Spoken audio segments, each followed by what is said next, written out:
நீங்க பழைய தையல் மிஷின் வாங்கணுங்கிற ஐடியாவில் இருக்கீங்களா? அப்ப நான் சொல்ற இந்த விஷயங்களை நோட் பண்ணிக்கோங்க. எப்பவுமே பழைய தையல் மிஷின் வாங்கும்போது மிஷினோட பெயிண்டிங்க பார்க்குறீங்க. மிஷினோட பெயிண்டிங்க பார்க்காம மிஷினோட ரன்னிங் சவுண்ட பாருங்க.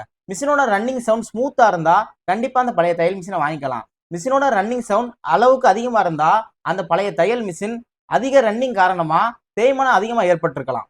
அப்புறம் நீங்க உங்க உறவினர்கள்ட்டயோ இல்ல நண்பர்கள்ட்டயோ ஒரு குறிப்பிட்ட தொகை கொடுத்து ஒரு பழைய தையல் மிஷின் வாங்கியிருந்தீங்கன்னா கண்டிப்பா அந்த தையல் மிஷினை நீங்க ரன் பண்றதுக்கு முன்னாடி ஒரு சர்வீஸ் பார்த்துருங்க. அப்பதான் அந்த தையல் மிஷின் ப்ராப்ளம் இல்லாம ரன் ஆகும். பழைய பவர் மிஷின்களை பத்தி என்கிட்ட கேட்டீங்கன்னா அது கொஞ்சம் யோசிக்கக்கூடிய விஷயம்தான். ஏன்னா 10க்கு 2 பேருக்கு செட் ஆகும், 8 பேருக்கு பழுது வந்துகிட்டே இருக்கும்.